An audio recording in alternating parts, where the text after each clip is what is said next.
আসসালামু আলাইকুম, আমি কামরুল হাসান। আমার ইউটিউব চ্যানেল ও Facebook page learning with Kamrul Hasan থেকে সবাইকে স্বাগত জানাচ্ছি। আজকে আমরা অনার্স মাস্টার্স এবং বিএড এমএডের একটি গুরুত্বপূর্ণ টপিক এবং আমাদের স্কুল কলেজের জন্য গুরুত্বপূর্ণ, সেটি হচ্ছে ডিরেক্ট মেথড। অর্থাৎ ডিরেক্ট মেথডটা কোথায়? সেটি হচ্ছে আমাদের সেকেন্ড ল্যাঙ্গুয়েজ লার্নিংয়ের জন্য ডিরেক্ট মেথডটা ব্যবহৃত হচ্ছে। তাহলে ডিরেক্ট মেথডটা কিভাবে কোথায় ব্যবহৃত হচ্ছে সেগুলি সম্পর্কে আমরা জানব, এর সুবিধা অসুবিধা জানব। আমাদের ইংরেজি যদি বলি, আমাদের ইংলিশ মিডিয়াম অথবা ইংলিশ ভার্সন যে স্কুলগুলি আছে সেগুলিতে কিন্তু আমাদের এই ডিরেক্ট মেথডটি ব্যবহৃত হচ্ছে এবং এর মাধ্যমে ইংরেজি বাচ্চারা শিখছে। এবং অন্যান্য যদি ভাষা আমরা বলি, সেই ভাষাতেও কিন্তু এই ডিরেক্ট মেথডটি বিভিন্নভাবে ব্যবহার করছেন। তো সেই মেথডটি সম্পর্কে আজকে আমরা কথা বলবো। এটি আমাদের শুধু ব্যবহারিক ক্ষেত্রে প্রযোজ্য নয়, এটি আমাদের একাডেমিক ক্ষেত্রে বিএড এমএড এবং আমাদের মাস্টার্স লেভেলেও অত্যন্ত উপকারী এবং স্কুল কলেজে আপনারা আগে শুনেছেন অত্যন্ত জরুরি। তো সেই বিষয়টি আমাদের আজকে জানা উচিত। তো আজকের আমাদের ভিডিও ডিরেক্ট মেথড, আশা করি ভিডিওর সাথেই থাকবেন। আমরা আজকে আমাদের আলোচ্য ডিরেক্ট মেথডটা আমরা কি শিখব সেগুলি আমরা নিয়ে একটু আলোচনা করব। তার আগে আমি একটু আলোচনা করতে চাই যে ডিরেক্ট মেথডটা কি। তাহলে ডিরেক্ট মেথডটা হচ্ছে কি, সেটি হচ্ছে হোয়াট ইজ ডিরেক্ট মেথড। অর্থাৎ তো আমরা যদি এক নম্বরে বলি the method of teaching foreign language, অর্থাৎ বিদেশি ভাষা শেখানোর একটি মেথড, একটি উপায়। আর সেটি কিভাবে হয়? উইদাউট ইউজিং মাদার টাং, অর্থাৎ সেটি আমাদের মাতৃভাষা ব্যবহার না করে সেটি আমাদের শিখতে হবে। আমরা ক্লাসরুমে আমাদেরকে ইংরেজি বলবে অথবা আরবি বলবে, তো সেগুলি আমরা আরবিতে শিখব, শুধুই আমরা ইংরেজিতে শিখব। আমরা ইংরেজিতে বলবো, ইংরেজিতে শুনবো, ইংরেজিতে লিখব, আমাদের বাংলা ভাষা ব্যবহার হবে না।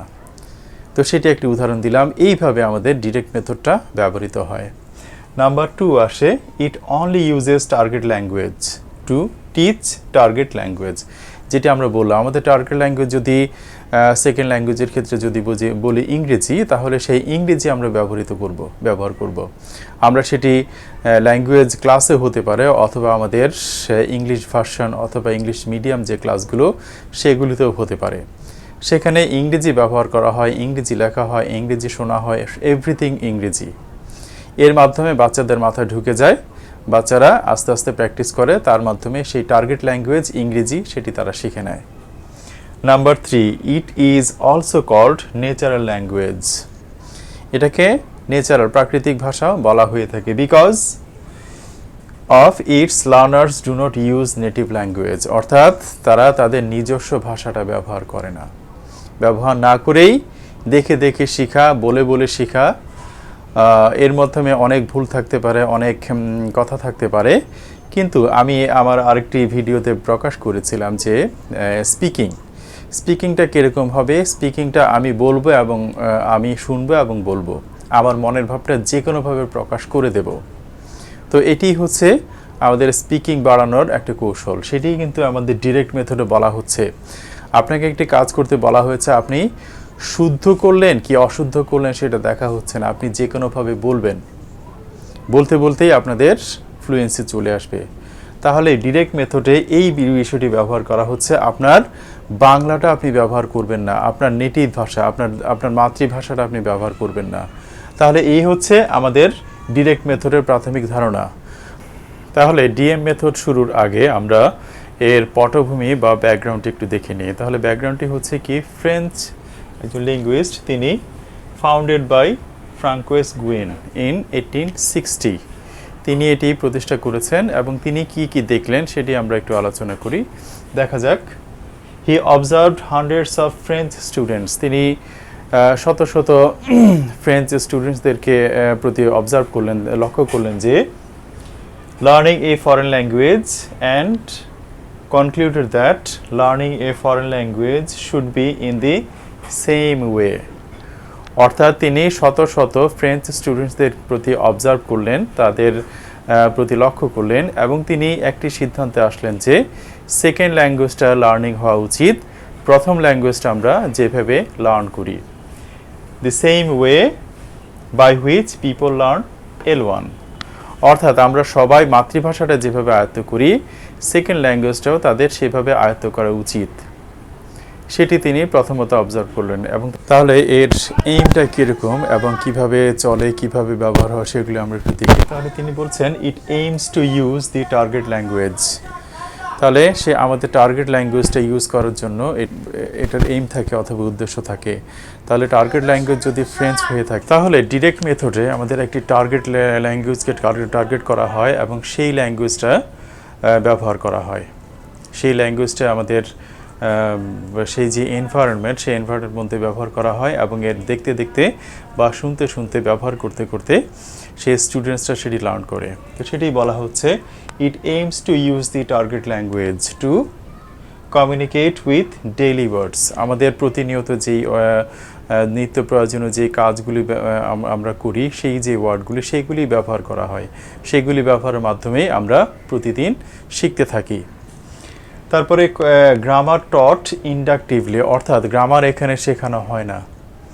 এখানে গ্রামার ট্রান্সলেশন আমরা দেখেছিলাম, সেখানে কিন্তু গ্রামার এবং ট্রান্সলেশনের উপর ভিত্তি করেই কিন্তু সেকেন্ড ল্যাঙ্গুয়েজটা শেখানো হতো, কিন্তু এখানে গ্রামারের কোনো কথাই আসছে না। তাহলে গ্রামারটা কিভাবে শিখবে? গ্রামারটা দেখে দেখে বুঝে বুঝে শিখবে, সে আবিষ্কার করবে। টেন্সটা কীরকম হবে, সেন্টেন্সটা কীরকম হবে, কোন সেন্টেন্স এখানে থাকতে পারে, কোন টেন্স এখানে আছে, এগুলি স্টুডেন্টসরা দেখে দেখে ব্যবহার করে করে শিখে। তাহলে inductively in which students discover the rules, সেটি বলা হচ্ছে। তাহলে কোন রুলসটা এখানে আছে, কোন টেন্সটা এখানে আছে, কোন গ্রামারটা এখানে আছে, একটি স্টুডেন্ট সেটি আবিষ্কার করে। টিচার কোনো কিছু এখানে শেখায় না। একটি এনভায়রনমেন্ট দেওয়া হয়, এনভায়রনমেন্টে কথা বলা হয়, এনভায়রনমেন্টে লিখতে দেওয়া হয়, টাস্ক দেওয়া হয়, সবই থাকে সেই টার্গেট ল্যাঙ্গুয়েজের উপর। আমি যদি বলি ইংরেজি, সেই ইংরেজির উপরে ইংরেজি ভাষাতে সব কিছু করা হয় এবং স্টুডেন্টসরা সেগুলি দেখে দেখে সব কিছু আবিষ্কার করে বা বুঝে নেয়। তাহলে আমরা ক্যারেক্টারিস্টিক্স সম্পর্কে আমাদের যে মেইন বিষয়, এটি এর ক্যারেক্টারিস্টিক্স অর্থাৎ এটি কোন বৈশিষ্ট্য নিয়ে কাজ করে, এটির মূল বৈশিষ্ট্য কী, সেগুলো নিয়ে আমরা একটু কথা বলি। তাহলে নাম্বার 1-এ আসছে সেটি taught exclusively in the target language, অর্থাৎ টোটালি যে টার্গেট ল্যাঙ্গুয়েজ নিয়ে আমরা কাজ করব, আমরা টার্গেট ল্যাঙ্গুয়েজ শেখাতে চাচ্ছি, সেই ল্যাঙ্গুয়েজের ভিতরেই আমাদের এটি শেখানো হবে। এর ভিতরে কোনো মাতৃভাষা বা অন্য কোনো ভাষা আসবে না, সেটি বলা হচ্ছে। Number 2, uses everyday vocabulary and sentences, অর্থাৎ আমরা যেই ভাষাটি আমরা শিখতে চাচ্ছি তার আমরা প্রতিদিনের যে আমাদের নিত্যনৈমিত্তিক যে ওয়ার্ডগুলি, নিত্যনৈমিত্তিক যে আমাদের প্রয়োজনগুলি, সেই শব্দগুলি আমাদেরকে শেখানো হচ্ছে এবং সেই সেন্টেন্সগুলি আমাদেরকে শোনানো হচ্ছে বা বলানো হচ্ছে বা টাস্ক দেওয়া হচ্ছে। তো সেভাবেই কিন্তু আমাদের এই ডিরেক্ট মেথডটা আমাদের মাথায়, ডিরেক্ট মেথডের মাধ্যমেই আমাদের সেই টার্গেট ল্যাঙ্গুয়েজটাই আমাদের স্টুডেন্টসদের মাথায় ঢুকছে বা শিখতে পারছে। Number 3, language skills build up in a design of question and answer, অর্থাৎ আমরা একটি ডিজাইন করা থাকে যে স্টুডেন্টস অ্যান্সার করবে এবং টিচার কোয়েশ্চেন করবে। তো এর মাধ্যমেই তাদের যেই ল্যাঙ্গুয়েজ যে স্কিলটা সেটি কিন্তু তারা শিখে যাচ্ছে। টিচার প্রশ্ন করছে এবং স্টুডেন্টস অ্যান্সার করছে। এগুলির বিভিন্ন ডিজাইন করা থাকে, অথবা সে যদি না পারছে তাকে আবার বুঝিয়ে দেওয়া হচ্ছে। এর মাধ্যমে কিন্তু সে সঠিক জিনিসটি ধরতে পারছে। Number 4, grammar is taught inductively, যেটি আমরা কিছুক্ষণ আগে বলছিলাম যে গ্রামার ইন্ডাকটিভলি বোঝানো হয়। এখানে বলা হচ্ছে গ্রামারের জন্য কোনো আলাদা ক্লাস হবে না। তো গ্রামার নিয়ে সে কোনো আলাদা ক্লাস হবে না, গ্রামারটি আমি যা বলবো তার ভিতর থেকেই স্টুডেন্টস সেটি আবিষ্কার করে নেবে, সেটি বুঝে নেবে যে এরকম এরকম গ্রামারের ভিতরে আছে, আয়ত্ত করে ফেলবে। আমরা যেমন বাংলা অনেক কিছু বলি, অনেক কিছু জানি, কিন্তু বাংলা গ্রামার কিন্তু আমরা জানি না। বাংলা গ্রামার কিন্তু আমাদের কাছে পড়তে গেলে অনেক কঠিন লাগে, কিন্তু সেই শব্দগুলি কিন্তু রুল কিন্তু আমরা ঠিকই ব্যবহার করছি। অনেকগুলো আমরা আবিষ্কার করতে পারি, অনেকগুলো পারি না। সেই বিষয়টি কিন্তু এখানে বলা হচ্ছে ইন্ডাকটিভলি, সে দেখে দেখে বুঝে বুঝে শিখবে। Concretes vocabulary through demonstration objects pictures, অর্থাৎ ভোকাবুলারি সে কীভাবে বুঝবে, তাকে একটি কাজ করতে দেওয়া হয়, তার মাধ্যমে সে শিখে, তার মাধ্যমে তার একটি ওয়ার্ড বলা হয়। তাকে যদি শেখানো হয় যে একটি পেন আনো, গিভ মি এ পেন, অর্থাৎ টেক ইউর পেন, যদি বলা হয়, আমি যদি দেখিয়ে দেওয়া হয় যে এটি হচ্ছে একটি পেন, তাহলে সে কিন্তু পেনের কিন্তু অর্থ সে এমনিই বুঝে গেল যে এটি হচ্ছে একটি পেন। তাহলে এটি যে একটি কলম তার আর বোঝার দরকার হচ্ছে না, এমনি কিন্তু সে বাংলা ছাড়াই কিন্তু এটি যে একটি পেন সেটি কিন্তু সে বুঝে গেল। এইভাবেই তাকে অবজেক্ট দিয়ে, চিত্র দিয়ে, ড্রয়িংয়ের মাধ্যমে যে কোনোভাবে তাকে সেই পিকচারের মাধ্যমে তাকে আয়ত্তে আনা হয়। এটি হচ্ছে ডিরেক্ট মেথডের আরেকটি বৈশিষ্ট্য। তারপর রিসিপটিভ অ্যান্ড প্রোডাক্টিভ স্কিলস, অর্থাৎ রিসিপটিভ অ্যান্ড প্রোডাক্টিভ স্কিলস কি? আমরা জানি রিসিপটিভ হচ্ছে আমাদের লিসেনিং, আর প্রোডাক্টিভ স্কিল হচ্ছে আমাদের টকিং।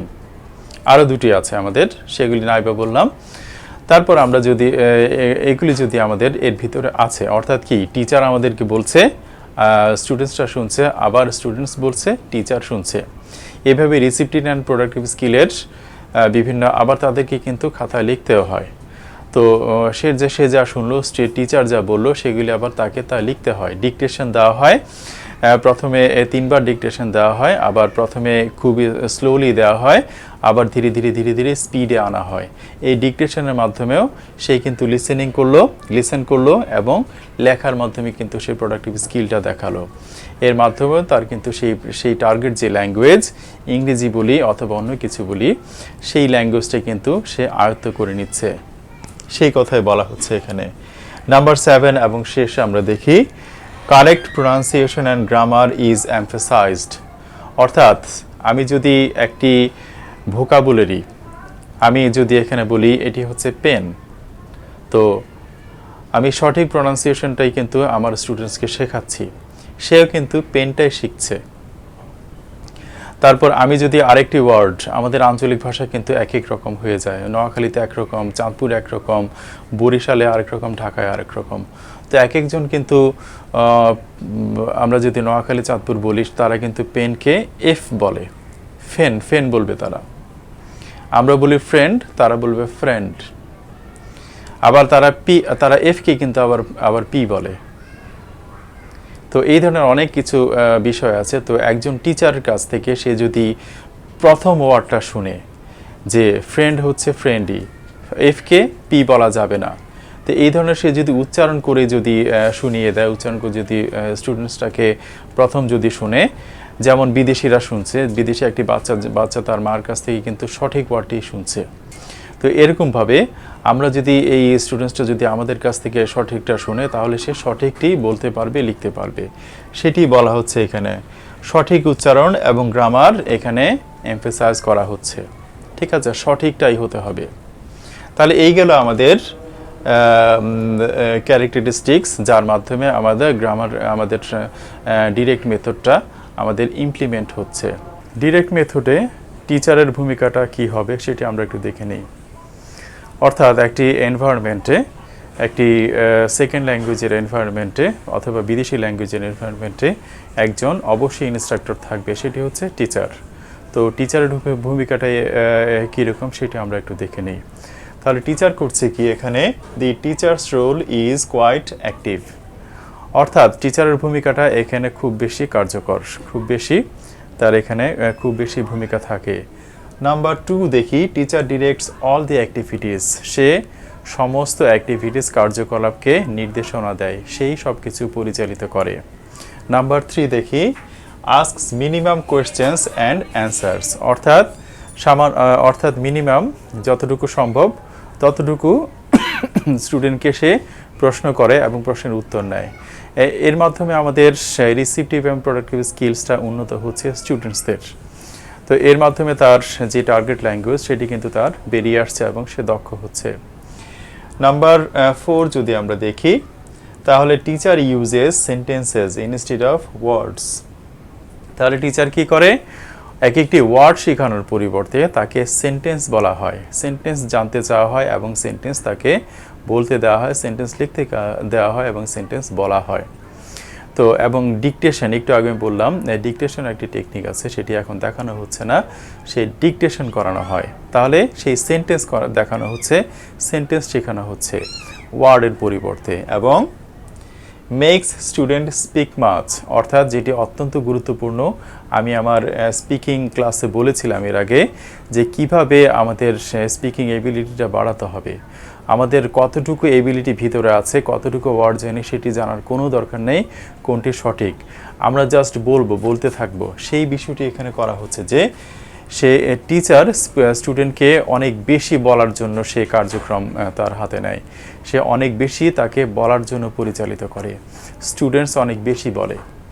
তো এই বলতে বলতেই সে কতটুকু বলল, কতটুকু সঠিক হলো সেই বিষয়টা দেখা হয় না, যে তাকে খুব ভালোভাবে যে সে যে কোনোভাবে দিস ইজ এ পেন, সে যদি এর মাধ্যমে টিচারের মাধ্যমে শিখলো, পরবর্তীতে সে আবার বলবে sir this is your pen, এভাবে কিন্তু সে উত্তর দিয়ে আসলো।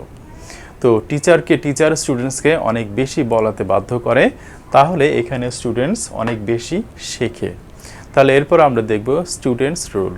তাহলে ডিএম মেথডে অর্থাৎ ডিরেক্ট মেথডে আমাদের স্টুডেন্টসদের রোল এখানে কি হবে, তারা কিভাবে জিনিসটা আয়ত্ত করে, বা এই মেথডে তারা কিভাবে সেকেন্ড ল্যাঙ্গুয়েজ আয়ত্ত করে। তো সেগুলি আমরা দেখি। Number 1, students are less passive as compare to GTM. অর্থাৎ গ্রামার ট্রান্সলেশন মেথডে স্টুডেন্টসদের ভূমিকা ছিল খুবই সামান্য, এখানে কিন্তু সেই ভূমিকাটা তাদের অনেক বেশি, তাদেরকে অনেক বেশি কথা বলতে হয়, অনেক বেশি অ্যাক্টিভেটেড থাকতে হয়, এবং টিচার্সরা তাদেরকে সেই অ্যাক্টিভ করে রাখে। Number 2, they think and speak in the target language. অর্থাৎ তারা চিন্তা করে এবং কথা বলে এবং লেখে সব কিছুই তাদের টার্গেট ল্যাঙ্গুয়েজে। যদি ইংরেজি বলা হয় তাহলে সেই ইংরেজিতেই তারা সব কিছু চিন্তা করে, শোনে, ইংরেজিতে তারা লেখে, ইংরেজিতে তারা বলে, সব কিছু হয় তাদের ইংরেজ। একটা কথা আছে যে sleep English, drink English, speak English, everything English. তাহলে একটা ল্যাঙ্গুয়েজ যদি শিখতে হয় সেই ভাষাতে সব কিছু করতে হবে, ডিরেক্ট মেথডটা তাই বলছে। তারপর they try to speak as much as possible. তো আমরা একটু আগেই বলছিলাম যে তাদের অ্যাক্টিভিটিটা খুব বেশি থাকে এবং তারা যত বেশি সম্ভব কথা বলে, তাদেরকে বলানো হয়। এরপর they learn how to ask a question as well as answer them.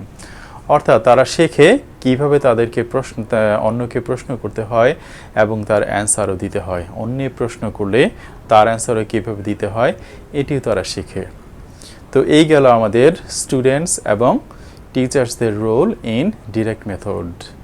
তাহলে আমাদের আজকের এই আলোচ্য ডিরেক্ট মেথডের অ্যাডভান্টেজগুলি নিয়ে আমরা একটু আলোচনা করি।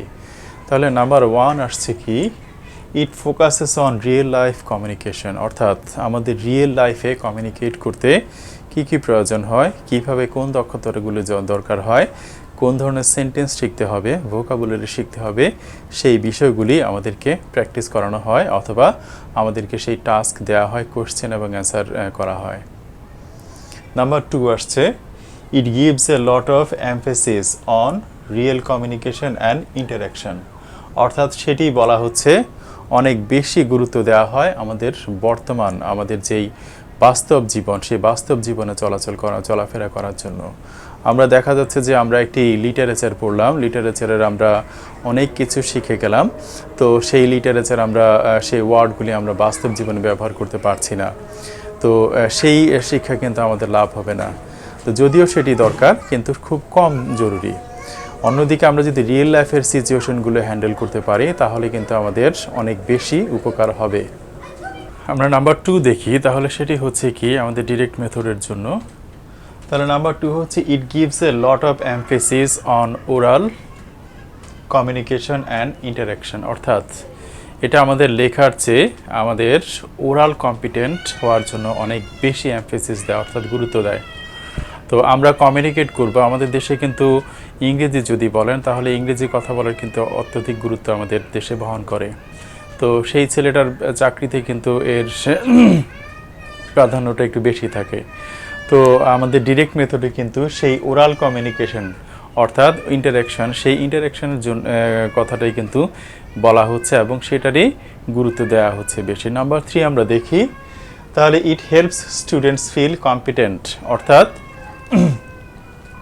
তাকে যোগ্য এবং তাকে যোগ্য প্রতিদ্বন্দ্বী সে প্রতিদ্বন্দ্বী করতে পারে এরকম একটি তার মেন্টাল ফিলিংস তাকে এনে দেয়। সে এরকম বোধ করে যে সে পারবে, সে কমিউনিকেট করতে পারবে, ইংরেজিতে কমিউনিকেট করতে পারবে, সে সমস্ত পৃথিবীতে কমিউনিকেট করতে পারবে।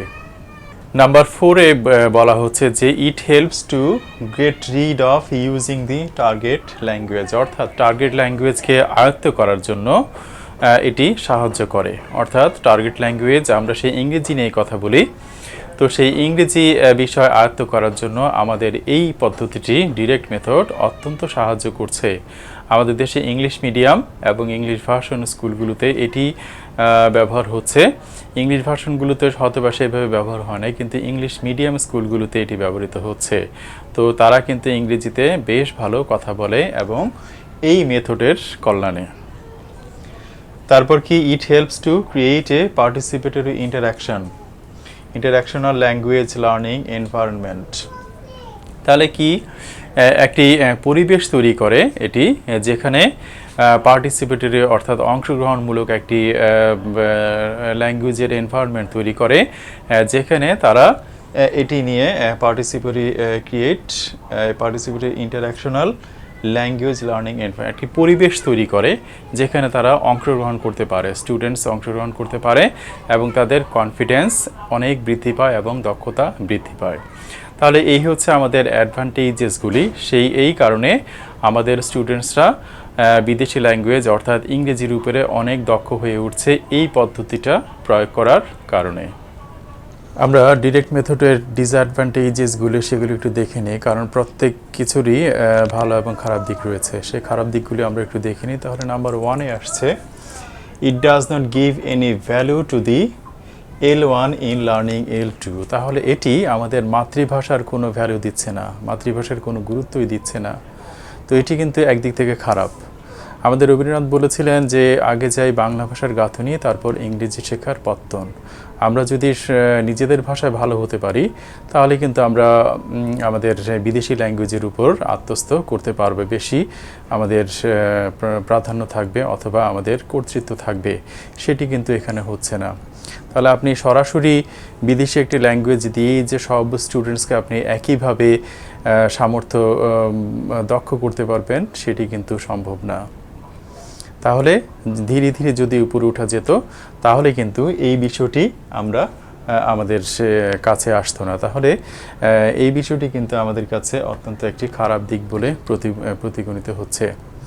তো আমরা যারা ইংরেজি শিখেছি অথবা যাই শিখেছি কেন, আমরা কিন্তু গ্রামার ট্রান্সলেশন সিস্টেমে শিখেছি। রবীন্দ্রনাথের সেই কথার উপরেই কিন্তু আমরা চলে এসেছি।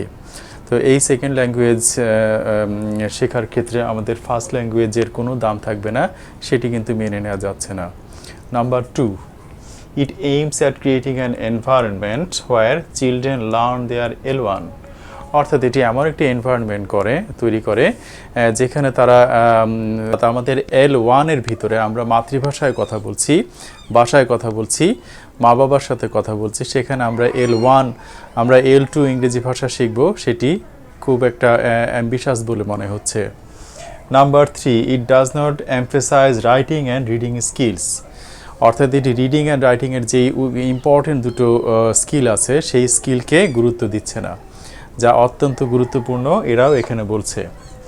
It does not teach grammar rules which might be necessary. অর্থাৎ গ্রামার রুলসটা এখানে শেখানো হচ্ছে না, এটি শিখে নিতে হচ্ছে, দেখে দেখে বুঝে শিখে নিতে হচ্ছে, যা অত্যন্ত গুরুত্বপূর্ণ, যা আমাদের গ্রামার ট্রান্সলেশন মেথডে শেখানো হয়। তো এই হচ্ছে আমাদের আজকের ডিসঅ্যাডভান্টেজেস এবং আজকের অন্যান্য বিষয়গুলি যেগুলি আমরা দেখিয়ে দিলাম। তো এই ভিডিওটি যদি ভালো লাগে তাহলে আমার চ্যানেলটি সাবস্ক্রাইব করুন এবং আমার জন্য দোয়া করুন। আজ এই পর্যন্তই। আসসালামু আলাইকুম।